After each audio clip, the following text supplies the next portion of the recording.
What's going on, everybody? What's going on? Troy Rawlings here. Welcome to another exciting episode of Meet the. This is the episode. This is episode 100. I ain't mean to spaz out and scared to guess, but this is episode 100. 100. Them C notes. 100. Yeah, 100. 100. And I had a lot of, like my man Run from Run DMC said, there are a lot of superstars on the stage tonight. But I had a lot of people on the show and some people that I wanted to be episode 100 and this, that, and other. And my brother from another mother, one of the guys, when I got here to Los Angeles, y'all know I'm from B-More. I got here to Los Angeles 13 years ago. Not to date this, but 13 years ago, this was a brother I met in 2008, and it was Automatic Connection. And he just started, you meet people that pour into you. Humble cat. At the time, he already owned Profile Limousine. He had Profile Limousine. He was doing the first Fridays at Stevie's. For many people in Los Angeles, you know how important to the live music and entertainment and great food. And he was doing first Fridays. And he walked me through the process of what he was doing, even though I was doing promotion and stuff. It's always good when you go to a town you're not familiar with. And this is a California native, to have somebody show you the ropes. And he just opened his doors to me. And the next time, well, without further ado, before I get into all that, we're gonna be talking for a while. But Bay Entertainment, Jazzism, one of the first Fridays at Stevie's. If you're here in Los Angeles, you remember from that. Now also LA Biz Guy, back in the day, Hitmakers. He has the CB collection, which if you see me spraying, y'all always asking what I'm wearing. CB collection. He just lost the CB collection. This brother is a wealth of information and one of the most humble cats I know, unless you're partying with him. Give it up. I mean, DeAndre Landers, what's going on, brother? What's going on, man? That's an incredible introduction. I got to write some of that stuff down myself. You know, it's been busy, man. It's been busy, though. You know, it doesn't feel that busy. You know, I guess when you like and you love and, you know, what you're doing, it doesn't feel that busy. But, no, I appreciate it. It's been just a long time coming, my brother. Long time coming. Yeah, just to sit down. I didn't even get a chance to get you on LA. Well, the first run of LA Radio now, but we're gonna work on some stuff now with the new launch of everything. Because this brother has tips and tidbits, and you know, we literally got together the other day. And how long were we together? We went to a park to meet up. It was supposed to be for 15 minutes. You know, it went a couple hours. You know, couple hours. Yeah. And I was like, you're gonna be episode 100. So thank you, brother, for coming on. Thank you for all you do. And I know people. You're gonna see this on different things. People want to share it. You get the YouTube link, the LinkedIn, blah blah blah. But for those that don't know you, I'm gonna go back. We're gonna go all the way back. I'm gonna Tarantino this interview a little bit. Okay. So where are you originally from? For those that don't know, I'm from the Bay Area, specifically Vallejo, California. Love that place. Love my people there. Whatever. Leaving the Bay Area period was like a culture shock. It's not a whole lot of things going on that happen in LA or other big cities. You know, it's a lot of humbleness in the Bay Area. We believe in honoring women, and we believe in loyalty. You know, when I'm down here doing my thing, I get a lot of credit for being, oh man, you treat women well, you get the door. I've been that since I was a kid. So, but what I was taught up there, that's normal up there, right?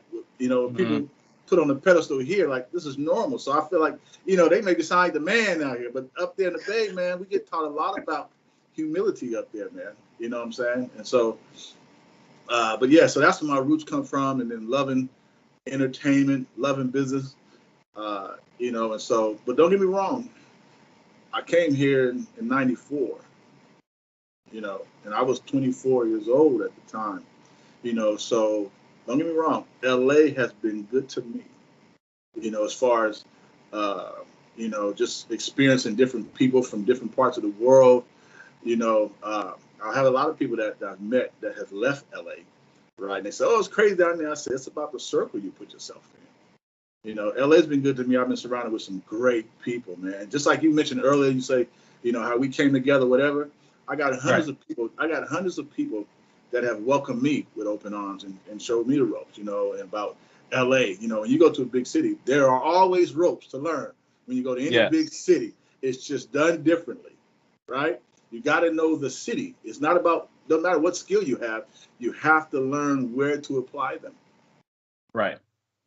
So there's a lot of people, a lot of homework done. There's a lot of people that opened up to me and supported me as well. Yeah, I was thankful for meeting you, like you said, and because you know it's the normal thing. You know, well, how's LA treating you? How people? I hear people in LA are phony. I was like, well, people everywhere are phony. That's just nature. Plus, it's a bunch of actors here. What are you talking about? But it was, you know, I hear people this, you know, but how's it treating you? So, and you said something key. LA has been good to you. A lot of people don't understand that, for the most part, because somebody may have bad stories according to it.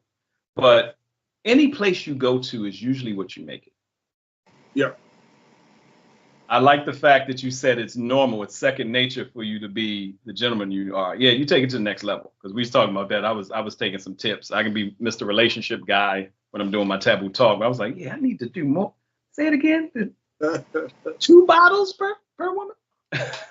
We've been at events together. Yeah, he's schooling me on some things. But a lot of it makes a big deal, you know, making sure we know I'm the same way.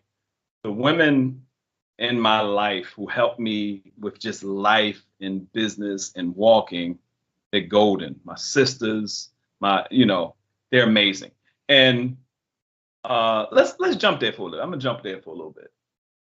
Because right now you do a lot of business consulting more than usual. Before you were doing it, but I don't think you were really getting paid for it. Right, absolutely. You know what I'm saying? Right, you know, now LA Biz Guy is a bona fide business, and you help people on a level that most people still don't understand because you're still not getting paid what you're worth. I mean, be honest. But the pendulum, would you say the majority of your clients are women?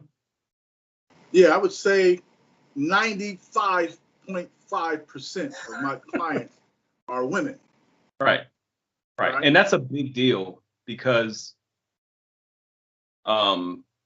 in such a prevalent time with Me Too and all the stuff that's going on, people don't realize how quickly we have to nip stuff in the bud when someone's disrespecting women. Right. I don't allow that. Especially, and it makes a lot of sense when they look up and they see the event and there are only certain guys that you work with. Like even when we were doing Jazzism, you know, pull me in on that, and it's me, you, maybe 1 or 2 other brothers, and Chavez, 7. Chavez and Right. Chavez and Phil James, Chavez, Frater. Those are my dudes right there. Right. Yeah. And they all have the same demeanor. How Absolutely. important is it to have people on your team that are like-minded and have the same energy of you or higher? To be honest, that's more important than the event itself. Okay? Like I said, when I come up, man, this may be a little different than a few other people, but I grew up, like nothing I'm doing, I'm bringing this up because there's nothing I've done successfully that wasn't primarily based on my relationship with women. Right.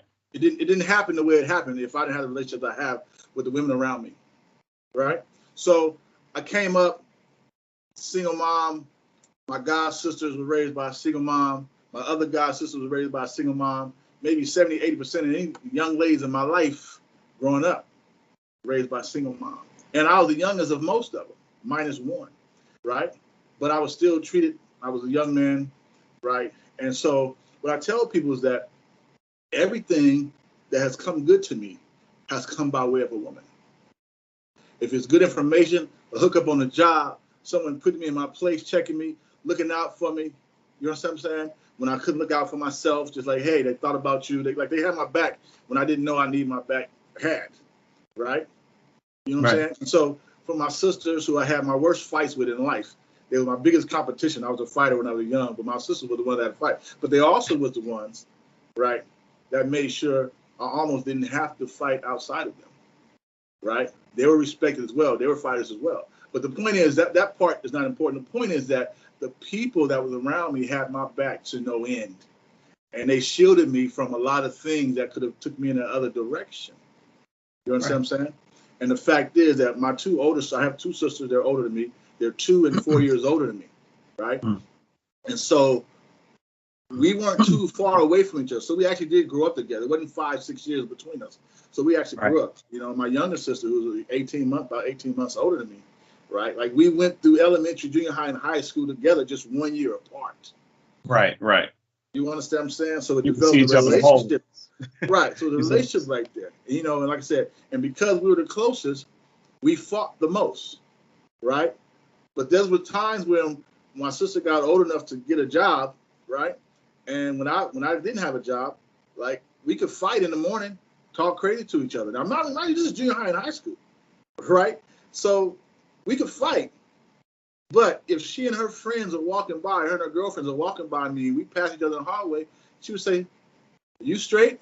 You need something? Whatever." No matter how we fought in the morning or the night before, fist fighting, everything. But when she would walk past, it wasn't a time she didn't say, "You straight, little brother?" Right? And we may not talk again for weeks. Not that we don't want to talk to each other, just our schedules. You know what I'm saying? We were both running track and playing basketball, whatever. So we don't see each other too often, right? But the fights, bumping heads and all that, but she would always say, "You all right, little brother?" Now, my older sister, she'll fight for me today, right? She in her mid-50s. If I say I got a problem with Troy, she could just ask me for an address. That's it. Right. Knock on the door, won't even say nothing. You Troy? Yeah. Oh, wait. Look, not that Troy. Troy Stevens, not Rawlings. Oh, she just told me, right? And so I'm gonna spend not too much time on, but I'm going to lay a very important part. This is where I learned something. When I was in junior high, this is a mother story that really changed the game for me. When I was in junior high, I got into a fight. You know, back then, you get in a fight, you suspended no matter who started it. You're getting kicked out of school, right? And then, so you don't come back till you bring your parent with you. Sit down with the counselor and whatever, right? So Mr. McKnight was the counselor then at junior high, out there at Franklin Junior High.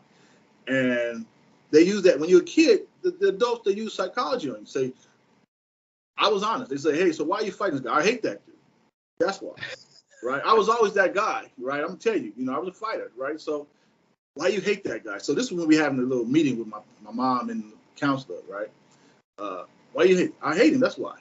He messed with me, and so we fought, right? And so we use that psychology, like, really, you really hate yourself for doing it, blah blah blah blah blah, right? Use that, right? And I'm a kid, so I'm getting influenced by his words. Say, yeah, right? So we go through the paperwork. Say, you can come back.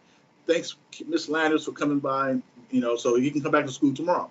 So while we're walking outside, my mom and I, she stops me. We get about halfway through the parking lot, right? She stopped me. She said, "You okay?" "Yeah, I'm cool. What do you think about Mr. McKnight?" But I'm thinking I'm say the politically correct thing. I think he's cool. I think he's nice. That's what kids do. Say what parents want you, what you think parents want to hear, right? My mom sat. She kneeled over to me and she stopped me. She said, "I think he's foolish-ish." She said, "Don't you ever." She said, "I don't care what you do. I know you're protecting yourself. I don't care what you do, what you deal with. Don't you ever let nobody tell you hate yourself under no circumstances." Changed the game for me, man. See, and parents don't know sometimes. They forget what kind of impact that they have on children, whether they're the parent or the friends, Mom's right? Not here anymore. Right. I'm trying not to get emotional, but think about those conversations, man. Exactly. We take them for granted. You're right. Now, this happened when I was, 11, 12. I'm 52, and I'm telling you this story, right? Because it's still in the front of my brain on how it impacted my life. It's pretty amazing how now, like you said, you're 52, how now we're blessed to have a time when me, you, some females, some guys, we can get together at a restaurant and we can talk an hour about self-love. Mm-hmm. Now, I'm not saying that wasn't before, because there was a time when Black love was important, I'm talking about just base self-love. It can be all kinds of nationalities around us. Right. And we all have different stories associated with it. But the common thing before, a lot of times, was an authority says something negative about you, you rock with it, and it determines your life. But we don't always talk about the people like our parents, our moms. My mom did the same thing when she was talking to me about relationships. That's why I do what I do now. That same conversation at 12 years old, but different and some different. Look, don't you come to me. You're not going to get in trouble to talk to me openly. I was like, you're the disciplinarian. You beat me. Right. Like, you're the one to beat me. But Right. I won't get beat if I come to you talking about sex. It changed. It once again changed my relationship with women as well. Yeah. So that's a powerful thing. And ladies, you have to be mindful of that. Single mothers, stuff like that. You're gonna have a lot of jewels in this one. So, I don't know. We might have several segments of this. Right. It's important, women, how you treat your sons, of course, how you talk to them and pull them aside. I'm having conversations with my daughter that I know sometimes she's probably like, and then I have to break down why I'm having this hard conversation, because I want you to, you don't know what conversation is going to be. Like if you talk to your mom and ask is she still alive? Is your mom still alive? No, she passed in 2015. Oh, I'm so sorry. Yeah. So, but if you have the conversation with them, sometimes they may remember, sometimes they don't, or sometimes they remember the time and the point. But as a parent, you don't know what conversation is going to dip in. Mm-hmm. As a consultant, as a counselor, as a mentor, you don't know what conversation is going to strike in. What's some of the most surprising conversations that hit you the most? Like, well, let me say it this way. What's one of the most surprising success stories of a client or somebody you menteed in business that you didn't think they were getting what you were pouring into them, but you look at it and they're doing phenomenal now? No one. Good. Let me tell you, the ones that I've mentored, usually you can tell how far, right? They're hungry from the beginning. Yeah, the ones that I anticipated to be great are doing great. The ones that aren't doing, maybe what they might have expected, what I might have expected in the beginning, what I want for them, right? Mm-hmm. You can tell where they're temporary. They hot right now. So what I can tell you, right? They hot in the moment. They busy. They like, I'm down. Let's do this, DeAndre. Let's do this. I'm ready to sign up, and they fade off in about a year or so. But you can see that coming by the way they absorb or not absorb what you're saying. You can see that by how important or how much of a priority your phone calls are, how long they take to reply to your emails, right? Things like that. There's always signs, right? There's always signs. So I don't have less expectations of them. I just have no expectations of them. I'm gonna do what I can to help them as long as they allow me to do so, right? So, but the ones that are doing well, or at least by, they have just improved or grown at a rate equal to or greater than what I anticipated, I saw that in them beginning because they showed the signs, right? And let me tell you one common denominator for those people. They all had someone that was in their corner, whether a husband, a boyfriend, a best friend, and that guy, it was always a guy in their life that had their back. It was always a gentleman. The ones that are doing well always had a man in their life that was very close with. The man was their best friend or their boyfriend or their husband, right? All those are doing well because they got that support from a man, right? And I think it matters, right? And I think they have a lot to. I'm glad you said that, and it's not a chauvinistic thing. People got to realize if we can get up as men and say the greatest portions of our life have been introduced, influenced, and navigated in some sort of way or narrated in some sort of way by a woman, I think it makes sense that on the other end, you know, believe it or not, because I know some people are like, well, no, there were no man, a bunch of strong women in my life. Nah, look at your life again. You know, it might have been that male teacher. It might have been a male. It might have been the male friend. A lot of, like you said, a lot of don't realize that this male best friend just encouraging them was some kind of protection, or some kind of. And when I say protection, I don't mean just stopping them from getting harmed physically or something like that. I mean protection, as in, you know, just a guidance. You want to go off, or you're feeling emotionally hurt, and that person becomes a sounding board. That's important. Yeah. Now I believe now. I strongly believe this, and I'll roll into the next thing, because I want to jump into when you first started events, your first event that you did.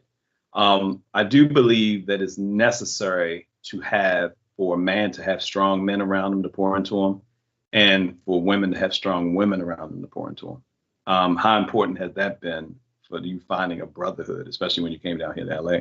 Yeah. Well, the difference is, here's I think why it works, right? You just need someone, because you will get, if you have a close man and a close woman in your life, you will get different perspectives. Right. Right. And let's be honest, we know this whole thing about women are a little bit more emotional, right? So your girlfriends will support you because that's what they do. Right. They support you.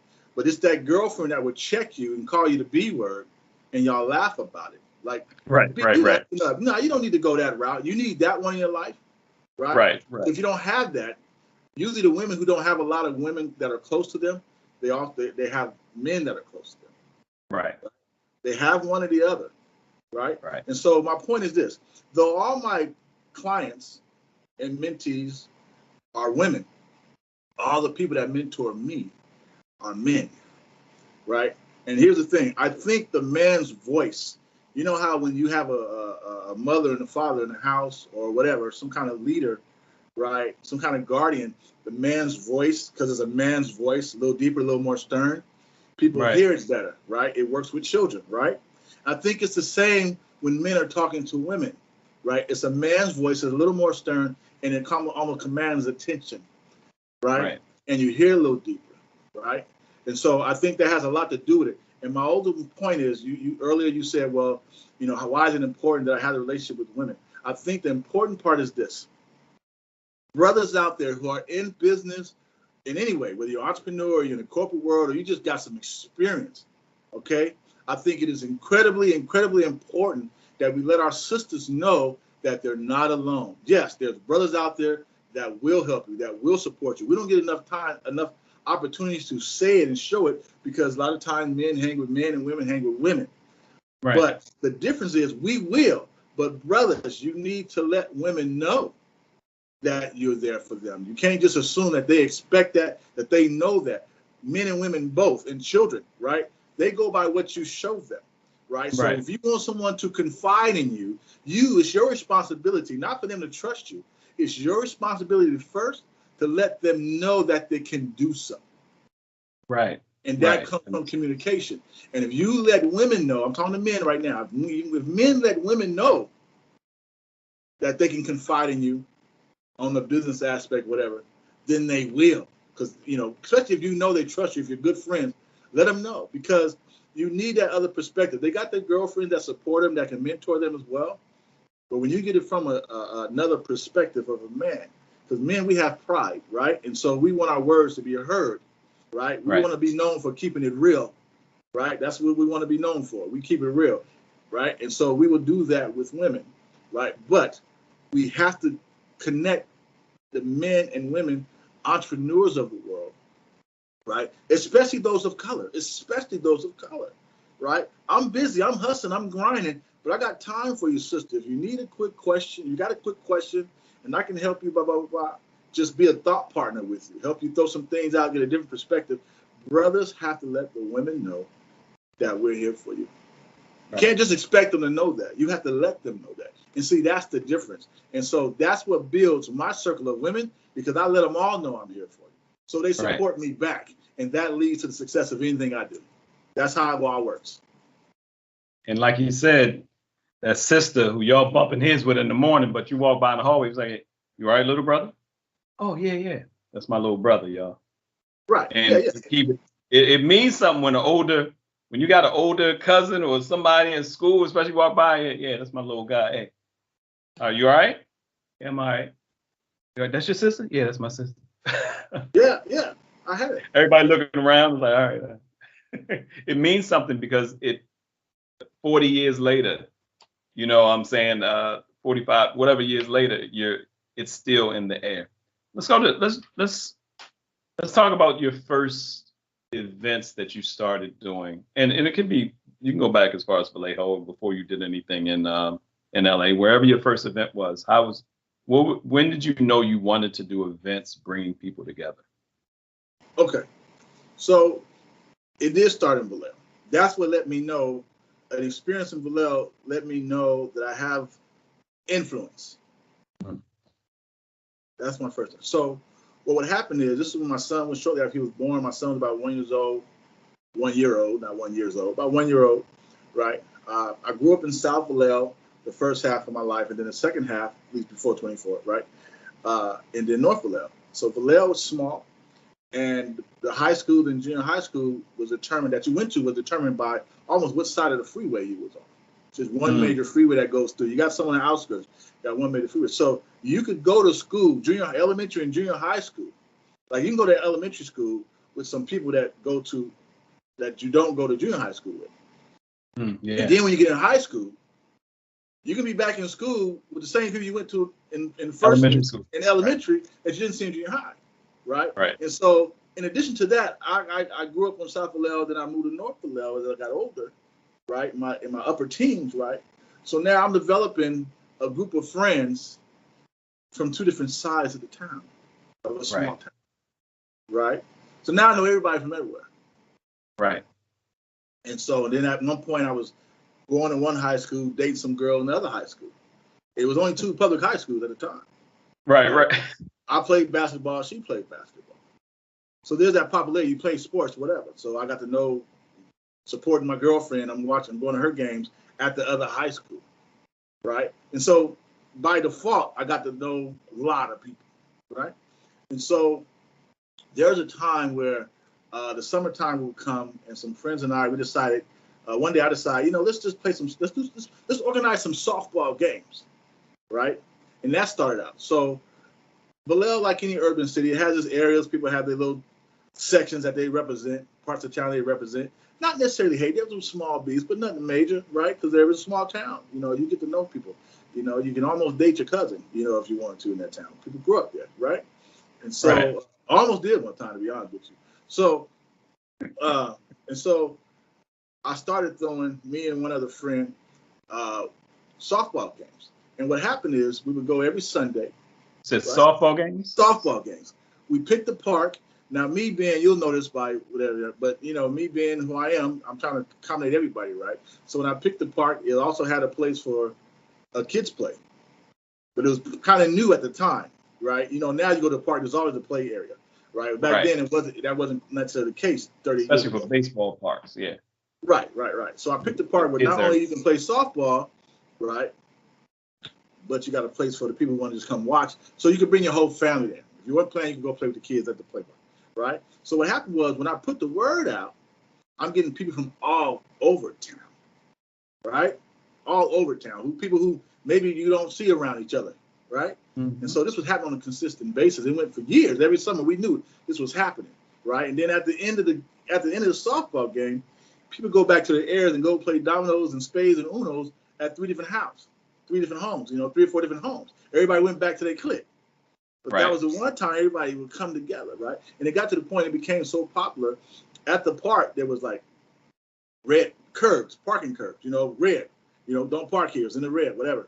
And then so sometimes police would just roll by, right? And people would start to run and move their car. And then one day the police wasn't even tripping.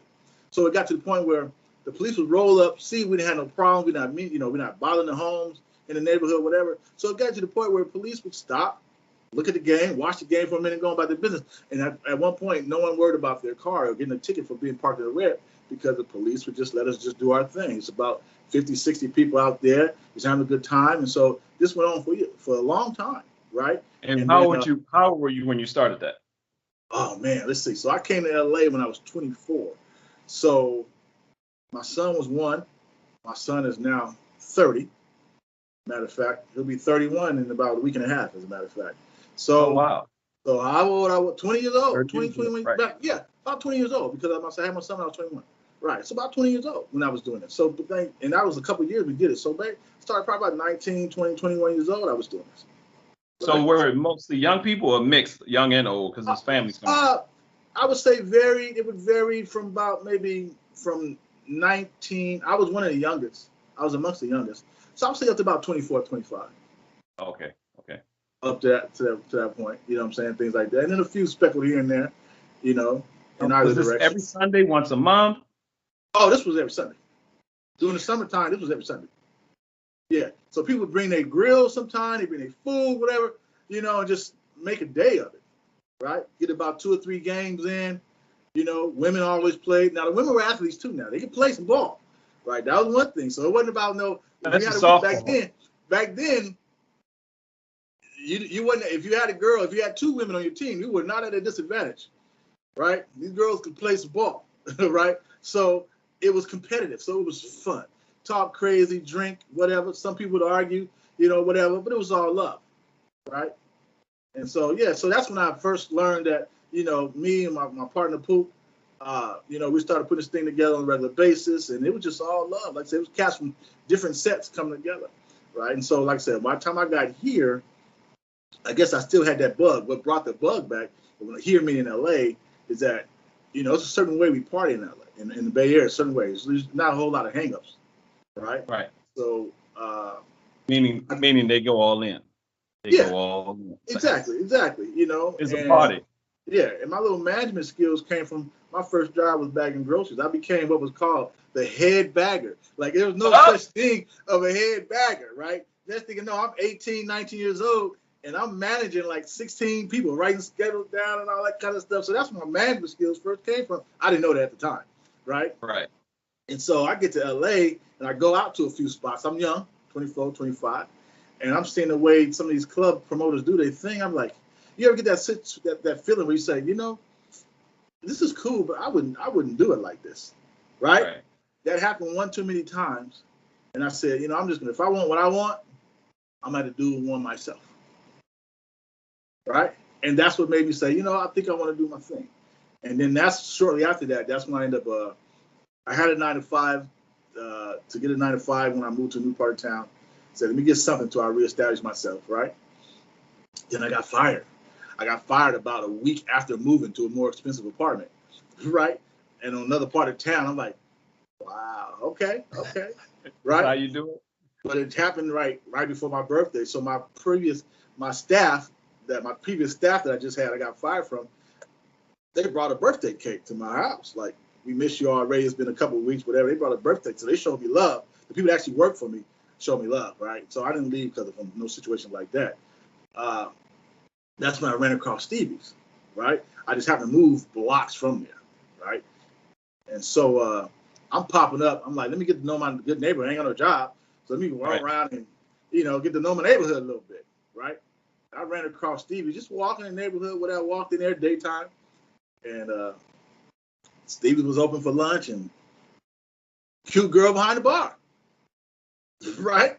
So lunchtime, so it ain't busy. So I'm sitting at the bar talking to Crystal, right? You know what I'm saying? So I'm coming back more and more. Then one day she said, you should come back on the weekends. There's got a live band and crowd. So I did.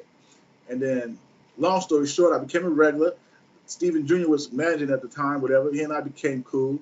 And then I'm watching how they run things. And I'm like, I think this could be ran better, right?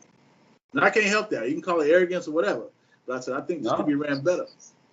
So I worked out something with him, and they wanted me to come just when I can, right? I said, well, I can't commit to every weekend because I got my own things going on now, right? I just got into the whole limo business, whatever.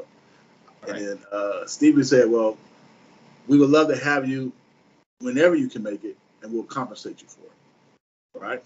So the other things I started doing while I couldn't come, they got organized, so I didn't have to be there all the time. So next thing I know, I'm at Stevie's almost 5 years, almost every weekend for 5 years, helping him manage the crowd. So I'm developing relationships right? Right. The place gets even more popular. I develop relationships and friends or whatever. So I'm seeing that even though I'm not, I'm just there open. I mean, just there helping. But people see me as management now because I'm kind of like managing how things going on. So now my brand, so to speak, you know, popularity came through there, right? And so like, okay, I think we can do this better. So I said, I think I want to do my own thing, right? And so I went to Stevie, say, hey, I want to do this situation here. And he said, okay. And so we tried it, mediocre in the beginning, made a few tweaks. And then I had Hitmakers First Fridays for the next 5 years. It was the longest. It was the longest tenure of a black event at a black restaurant for 5 years that was successful. I sold about 200 dinners a night. In the Valley. In the Valley. Right? So let me say something, because you said something key. And this is for our promoters and people that's looking to do special events and whatever city you are across the nation, across the world. You said you were dealing with them for 5 years before you went to him and said, hey, I'd like to do something. Right. Yeah. So that's key. The relationship. Now, don't get me wrong. I know you've been, I have to, because even when I think about jazzism, and we'll get into jazzism, but how important is it for you to establish a relationship, or how long do you look to establish in relationships with people before you use, quote unquote, use their venue for your brand? Well, the relationship comes with, it's not that I look for it to be a certain long, right? You go by feeling. I feel right. Some relationships develop over short periods of time. Some take longer. When I started working with Stevie, I had no intentions. I was just wanted to help a black business be successful. So I was giving them my services for free until he decided to start paying me, right? Right. And at that time, then it worked out. Like I said, I was out of work anyway. So even when I went back to work, I was making extra money. My son came down to live with me, so I got to pay bills, take care of him, right? So as a single parent, whatever. And so, right. But no, it just built up. And so what happened is I built the relationships, Troy. Here's the thing. Here's the key. It's not always just a relationship with the person that runs or manages or owns the venue. I started developing relationships with the staff and the customers. That's usually, right? Or someone, right. Or a relationship with someone who has that relationship. Right. And so that's what happened there, right? Like I said, I was there, but by this time I'm developing, like, Stevie wasn't at the time, he wasn't thinking about collecting emails and stuff like that. Right. I got on top of that. They hired some outside companies once I suggested it for them, right? Mm-hmm. What happened is I said, Steve, I had a thing was going on. And I said, Steve, I got to go. I'm gonna be around for a while, whatever. And I said, but I got some things that you could do. So I actually wrote down some things on paper. He said, here are some things I think the company, your restaurant needs some improvements on. Try these out, blah, blah, blah, right? And he'd follow up on some of them, right? And hired outside companies, started trying to find creative ways to build their audience and mostly retain their audience. Started finding creative ways to get their contact list so they can start doing their email marketing. And also hire a manager that can help with this. And I saw him one day, I went up there and he said, DeAndre, try some of the things you said, but it's not quite doing it the way you could do it. Right? And that's when he offered me, say, hey, I would love to, whatever, right? So, but what happened is I developed the relationships with the people now. And how that happened, when I started getting email address and phone numbers, right? I'm starting to know these people by name. Because, you remember stuff when you write it down, right? Or you put them in your phone. So now I'm calling people by name as they walk in. So I'm developing relationships with the audience. And so the difference is when I went from just helping run the place to doing my own event, I didn't have to do much. All I do is tell people, hey, y'all, what's up? I'm doing this thing. I know you guys are regulars, but on this particular Friday, I need you to come. On any other night, if you don't come any other day, make sure you come on this particular Friday, right? So that's how it started, right? So now I'm developing relationships because now in order to get in, you got to, it's whatever the price is, 15 at the door, 15 at the door, but 10 if you RSVP, right? So of course to save that $5, they got to email me the RSVP.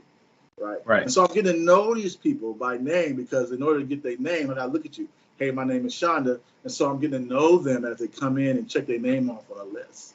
But it took patience. It took patience that happened. If you're in a hurry, because it was more about the rest. It was more about the relationship than the money for me. Right. It was more about that. I got compensated for my time. That was more important to me than anything. So that's why when I do events, people say, well, how you make money? I've had managers and owners say, well, how are you going to make money? Because I never came in saying I want 20% of the bar, I want 20% of the food. I said, I don't worry about that. I said, I don't want to worry about that at the end of the night. Just let me make my money at the door, and I don't have to worry about whether I'm getting paid right or not. I said, that brings friction sometimes. Even when both parties mean well, when things don't add up, it can build friction. So to avoid that, right, when you don't have no friction and everybody's making money, the relationship gets even stronger. So even when I'm not there anymore, I can make a phone call and say, hey, I got a friend named Troy coming down for dinner. I'm not going to be there, but can you take care of him? Right? Right. So the relationship goes even after I leave the venue. And so that, and even with the staff, right? And so, and breaking bread with the staff as well, right? That happened. Like for me to go and tip the band or tip the, the waitresses and the servers and the bartenders, when I had a good night, I went and tipped them as well. Yeah, I remember you talked about how important it was in each event. I saw it at Stevie's, I saw it with Mixology and Jazzism, and I remember how important you said it was to make sure you took care of the staff. And initially, I thought you were talking about, okay, you taking care of your staff. I said, no, my people somewhat volunteer until we can get to that point. So I'm talking about the venue staff. Right. Because those are the ones who are interacting with your crowd, Troy. Right? When they think highly of you, they're going to treat your audience well. And they're going to bend over a little further than they normally would. Like, it's going to be a party when something's not right. It's going to be a priority to them to make sure you're happy. Because the way they feel about you. And they do that by taking care of your audience. You have to make it feel like we're all in this together. Right? You have to make sure that your team and your staff, as well as the venue staff, see it all as we all have one goal: to take care of the audience, no matter where they come from, to take care of them and make money doing it. So you have to let the staff know, yeah, I'm here, I'm bringing all the bodies, whatever, but you are valued. You're my extra eyes and ears as well as my team is. Right? And I'm going to take care of you. You will never walk away. When I do an event, you will not be disappointed at the end of the night, right? Because I make them feel like, I let them know they can come to me when there's an issue. Because there's been times, DeAndre, this customer over here, this was happening right here, right? I say, don't worry about it here. I call one of my teammates, whatever, or I take care of it. I say, I got you. They spent all that money and didn't tip you. That's very rare that it happened. But sometimes people will forget to take care of that. If they want to tip cash, they'll forget. They get caught up saying goodbye to all their friends because of the birthday party and it's gone. But they didn't cover this, or this one girl ordered some at the last minute. And I was like, you are not going to be paid for anything you didn't recover from my audience. They knew that. If they felt shortchanged, they knew I was going to dig in my pockets. Oh, no, you will not be shortchanged on my night. Right. Either we're going to all make money or none of us going to make money. So everyone knew that. When I say everyone, I mean the venue staff. Now I got the great thing about this, I was talking to somebody earlier, and me and you powwow a lot because we're consultants. We can consult people on different things and how to pull the trigger on certain things. But when it comes to the events, it's golden. But and I know I'm gonna forward this to them as well, because a lot of stuff you confirmed with stuff I was trying to tell them. I was like, look, this guy ain't even from the East Coast. I'm trying to tell you, this is people. Right. But I want to talk about this because I love themes. You know how we love themes for events, and we of the same cusp. We love music, we love jazz, and but in shifting themes and what you think may have caused this. Stevie's, for all intents and purposes, even though there's some sexy people there. If I met you at Stevie's, I'm make sure. This is true. It was not a sexy night. It was food, it was fellowship, it was fun compared to jazzism. Jazzism from the beginning was just sexified. I don't know. Now, not on purpose, But when I say sexy, I'm not saying just they had strippers there. If they were strippers there, they were fully dressed. But they weren't no strippers on poles. Till 6. When I say sexy, huh? They're fully dressed till 6. No, Fully dressed right. till 6. No. But even at mixology to the what was the other spot that went Next Door Lounge. Next Door Lounge, the energy was different. Some of the same people, but the energy was different. What was it? Well, was it just because Stevie's had a heavier cuisine and you had a lot more singing and talking from the hosts and the music side? What made jazzism a sexier thing? Was it that it was a microcosm of the Stevie's situation? What was the difference that you saw? I saw it, but did you see it? Absolutely. It was all calculated. It's a method to the madness. It was all calculated. Every bit of it. It was all calculated. Y'all getting juiciness. So let me tell you the difference. Okay. Remember, Stevie existed before I got there, right? By quite some time. 6, 7 years, whatever. Right? So Stevie's existed. So what I did is I developed relationship with the audience Stevie's already had. Right. So I didn't choose that audience. I didn't handpick that audience, right? I just developed a relationship with the existing audience, right? And made an event out of it and found a way to monetize it. The people that became VIPs, I chose them, right? And so, and then Stevie had his own. He had his regulars, because one thing I don't do is when I have an event, I don't shut out the restaurants, the venues, regulars. Right. They used to come night, but your people can still come in. Hour. Because what I don't want to do is come have an event at your restaurant, and because it's my night, your regulars who didn't know, they just coming down because they always come down, and they get to the door like, oh, it's a special event tonight, sorry, right? Because now you ruined their night, because it's 8 o'clock now, 9 o'clock now. They got friends flew in from Houston that they say, I'm gonna take you to this nice spot, blah blah blah blah, and then all of a sudden my get spot. In. Right, and now they can't get in. They got to find out something to do at night. I said, I would never turn away your regular customers or anyone that's clearly don't know who we are, but they coming to support you. I would not turn away not $1 for you. Most people will be okay with that, because if you bring them 5, 10,000, they're okay if you turn around 50, 60, 80, 100, 200. I said, no, I won't do that, because I believe in business. People have to have confidence in their experience whenever they go there. You don't want them to feel like they have to call to see what's happening to come support you, right? Reason why fast food joints and other brand name places have their loyal customer, because they already know what they're going to get before they go. They don't have to call and see what's on the menu. They know. I don't care what McDonald's adds or Burger King. There's going to always be a Big Mac, some fries, and apple pie. There may be other things added, but we know, right? They know that they say, I don't like the Big Mac. I'm gonna go across the street to Jack in the Box because I know I'm gonna get what I want there.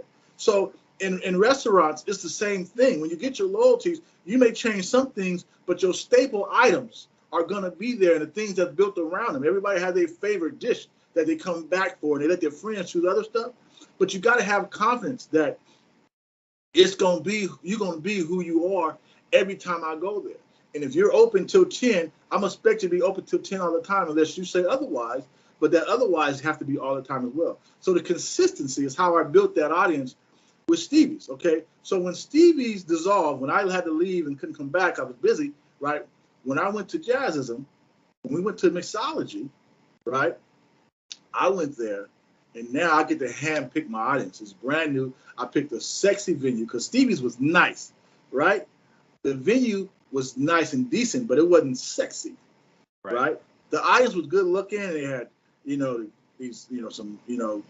audience made good money and whatever, things like that. It just wasn't sexy to me, right? It was attractive, but not sexy. That's sex appeal, right? So when I went to Jazzism, the audience and the venue has to match. The music has to match. You went from attractive to nice to whatever. You went from there to sexy the moment you made it jazz versus R&B. Right? And so now it's also a partly covered and uncovered in LA, right? Now it's the norm. There were plenty back then in 2014, 15. There were plenty, but it wasn't the norm, right? And that also, exploded when the pandemic came. It was 3 things: covered, uncovered, and rooftop. Exactly. Handpicked. And we'll say it again. Handpicked. Handpicked and rooftop and a place with a good busy vibe. For those that don't know, mixology was in the middle of the middle of the Grove near the farmers market. It was like everything was like bing bing bing bing bing. But according to what you were doing, because if anybody else tried to, because there were some limitations there. There was some sound limitations, some things like that. But I wanted to, and I knew from knowing you, I knew it was intentional. But it's good for people that's looking now that want to do events, that's looking to do special events, that's wondering why when I go here I feel like this, and when I go here I feel like this. And I'm glad that was the hand-picked thing. Now, what did you? And like you said, you took time to do it. You took time to handpick, and we know we had to do a part 2. I handpicked my team. I got to get that in there. Yeah, that's what I wanted to hit. Can I go there now? Yes. Okay. I've been waiting. So I handpicked my team, the women and the men, right? So, but let's go about the women, because brothers, there's primary promoters in LA, brothers, men, right? And they get the cute girls, right? Because they say that sells. But they get the girls that dress a certain way and whatever. My goal, my dear friend, Mr. Troy Rawlings, was to get the attractive woman who dresses classy and sexy at the same time with a matching attitude, right? And got brains, or should I say, and have brains. Right. Right? All those mattered, right? So when you get 2 or 3 of those around you at your events, what happens is this.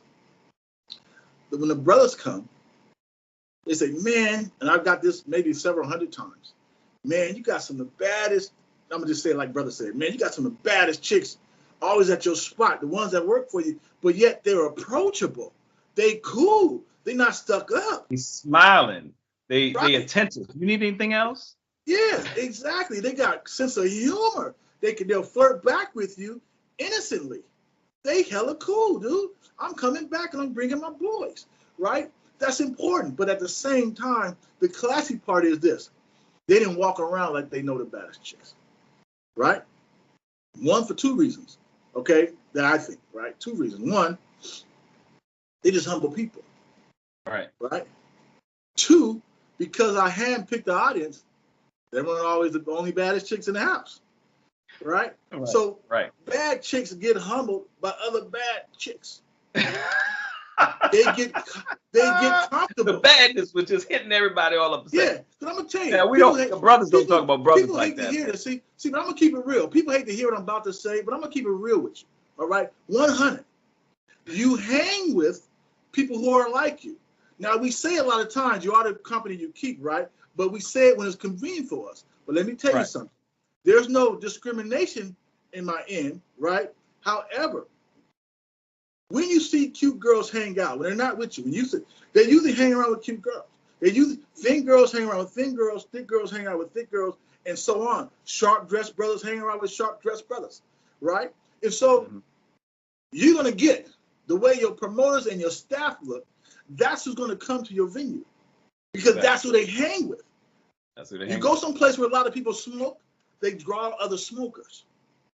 You're right. Right? This is the science of it. When you're doing it for the long term, you go for the science of it, and you don't have to sell it. When you're a regular quote-unquote promoter, you're just trying to make your money, it's all about the money. Let's get as many people in here as we can so we can make our money, so we can make that bag. That was never my thing. My thing was be an entrepreneur, build the right audience, and get money out of these people for the rest of my life and their life. Right. Because I put them in a certain atmosphere. I just need their contact information. I'll get money from them. I need their trust. I need a relationship. I'll get money from them later. That's why I haven't had a cover charge in like 6-7 years. Right? So I handpicked the people with the right attitude. They can look good all they want to with the right attitude. I had people who dress modern. Right? Right. Not a whole lot of old school stuff that make you stand out. And so I would say to myself, and my crew behind the scenes, I said, I want the women to come to my events to be attractive, not an attraction. Right? So you couldn't come scantily dressed at my event and you not get pulled to the side. Like, look, you showing too much. Other cats, other promoters, they like it, draws attention. I don't want that kind of attention. Right. And you know what? And you're talking more so about the ones that work with you. Right, yeah. They come, the one working, they have a certain way. Because they actually govern, even with the guys. And the guys, you know, if you came in there and you didn't have it, I don't know a day that I didn't think, okay, am I going to wear a V-neck and a shirt, or am I going to wear a button down? You just walk in, you like, I need a button down. Do I need a hat today? Do I need a sweat? It makes the guy, like, you didn't see any guys in T-shirts. Right. And it wasn't that, you know, that's the LA dress code for just going out. I've never seen a guy in T-shirt and shorts, unless it was a V-neck T-shirt and dressy short. You know, it was funny because there's no dress code on the thing. I don't have to put a dress code. When you have the right audience, when you mess with grown folks, they know how to be when they leave the house. Right?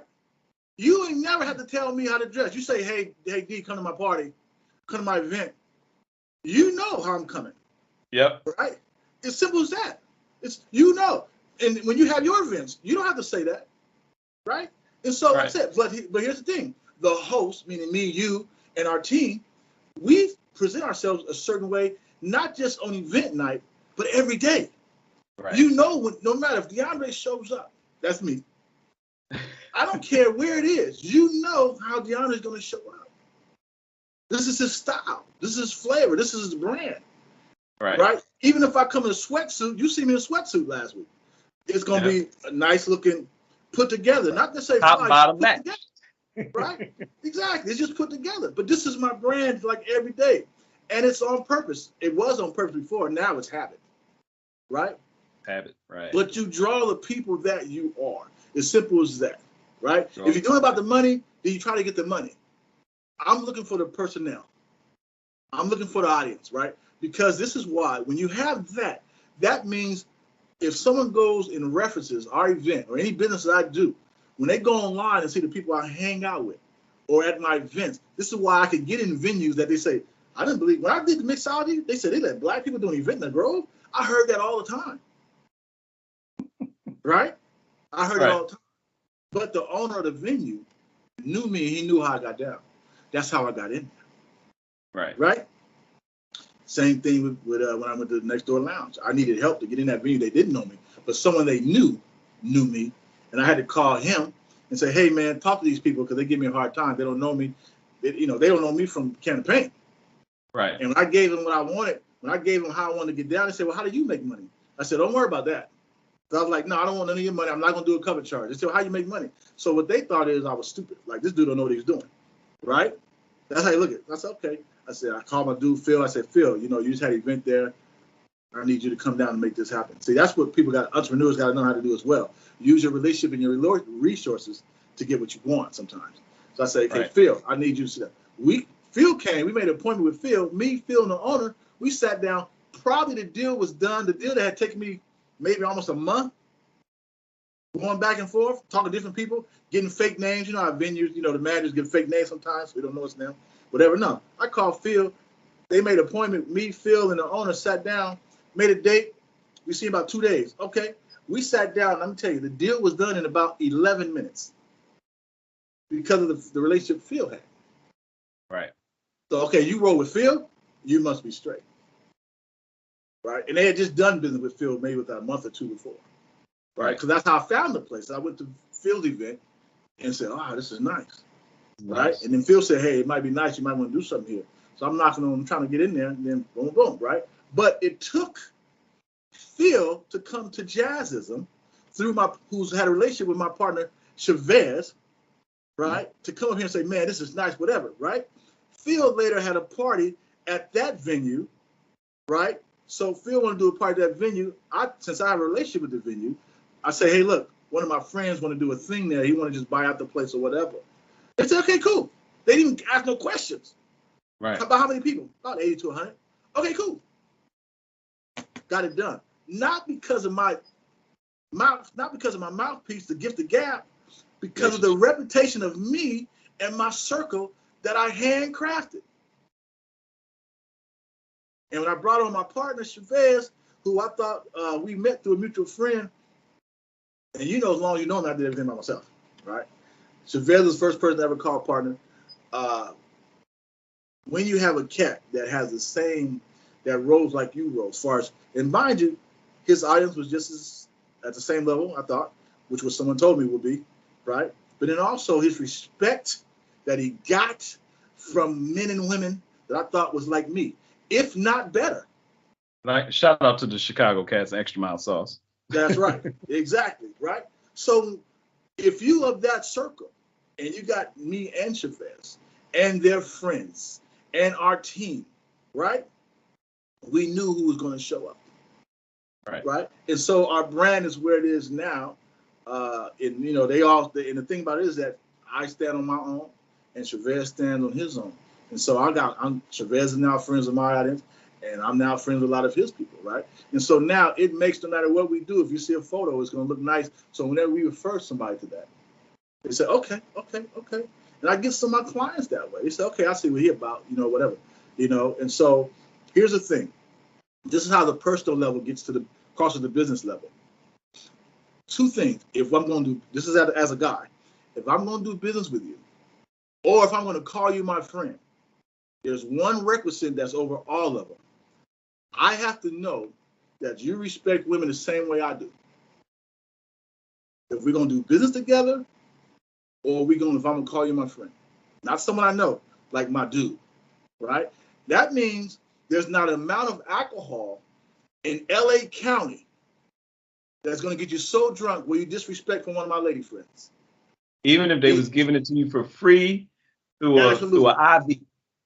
Either it's in you, either it's in you or it's not.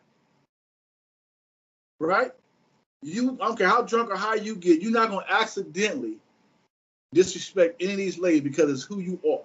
That's how I decide who I'm going to do business with. And also on the same side is that how you treat people, meaning our guests, I have to know the same with you. The same thing. Not that you could bring a lot of people. I have to know that you can treat your people with respect, well, most likely, and accommodations. So I know when my back is turned, or if I'm not there, I'm on the other side of the room, you treat my people the same way. And I'm going to make sure you know I'm going to do the same thing. Like, hey, D, I got some friends coming down. They're going to get there before me. Take care of them. Chavez would just give me the phone number, or give them my phone number. Okay, okay. Yeah, Chavez told me he was coming. And no. And people understand this is about your brand all the time. You have to prioritize your brand all the time. All the time. It don't stop. And in every aspect of it. Right? And I'm going to be honest with you. In the end, you rambled off some of the different businesses that I own or co-own. And you know, you only rambled off 4 or 5 of the 10 or 20 that I'm associated with, right? But let me tell you something. The only reason I'm able to do that is because the audience that I've built, I'm getting money from different ways from the same people and or their friends because of how they feel about me or my business or my circle. Not even just me, sometimes off someone I know. Right. DeAndre forwarded this link. His friend has this business. He forwarded me a link. I'm going to check him out. Right? And so we got to remember, this goes. You're going to get what you put out there. Right? It doesn't matter. Not necessarily on purpose. However you move in the world world's going to respond with what you gave it. It's going to reply to you. Whatever message you send out there, the world's going to reply to that message. And it's going to be like a life algorithm. You put BS out there, the world's going to bring BS. It's going to reply with BS. You put upscale classy out there, the world's going to reply with upscale and classy. That's just a game. Life and business. We treat them like they're separate, but they're not. It's you. You're the common denominator. And the way you move is going to affect both of those, personal and business. There's no way around it. Like my partner Yonda always says, is that, Troy, you're the main event, the main attraction. When they come for you, they come for action. This is what it is. You are your brand. Like I say, we're going to do a part 2 That was our first hour. We're gonna do a part 2 of this. Right. But I knew I wanted you to be. I didn't know. Sometimes you don't know why, but y'all see, I ain't asked a whole bunch of questions. I'm like, because it's when they say iron sharpens iron, there's a honor of reciprocity that goes beyond when you're talking to somebody that honors people. And like I say, I'm learning. I always tell people my friends are better than me, and they make me better. They're supposed to. And so, brother, thank you for gracing the 100th episode. We got to do a part 2. We got some more stuff coming. And you'll see some promotion in the bottom of the clip for the YouTube clips, the Instagram, stuff like that. Because I'm loving some of the products. So this young man has merch now, including the CB collection. And we gotta on the part 2, we're gonna talk about how some of your merchandising, some of the stuff. But let people know how they can get in touch with you, because I know a lot of people. I know from this alone, somebody gonna be calling your phone because they're interested in something, especially here in Los Angeles. A lot of times, coast to coast, it's available, but here in Los Angeles, especially, we're blessed to live in a place where people vacation to. So, right. So the year-round events, they do happen, but I like everything you said. So we bless us. But tell people how to get in touch with you. LA Biz Guy is how to get in touch with me. It's spelled just like it sounds. LABIZ Guy. I know you've heard the name over this broadcast right here, but I do entrepreneur development. Help entrepreneurs make the right decisions, help them get more resourceful, and just condition their mind. People come to me about their business. I don't really focus on their business like a business coach. I do entrepreneur development. I focus on your mind and make you a better and sharper entrepreneur. LA Biz Guy is the same on Facebook, Instagram, and the website. LA Biz Guy, but I don't mind people calling me directly. It's free to call me. All right. You can follow me on social media, LA Biz Guy, but you can call me too. 323-273-6879. I'm not Hollywood. If you're an entrepreneur, you consider being an entrepreneur, your brand, I don't care if it's business or you're an actor, you're still an entrepreneur. If you want to build your brand, just call me. Not for the business. Just say, hey, look, I got a quick question. 323-273-6879, or hit me at labizguy.com or on Instagram or Facebook. That's it. And let's step our game up together. DeAndre Landers, my friend, my brother, part 1. Episode 100, I told y'all. Get it together. It's different. I'm honored, my brother. I'm honored, my brother. Thanks so much. Love you, man. I'll talk to you soon. On the side. Peace.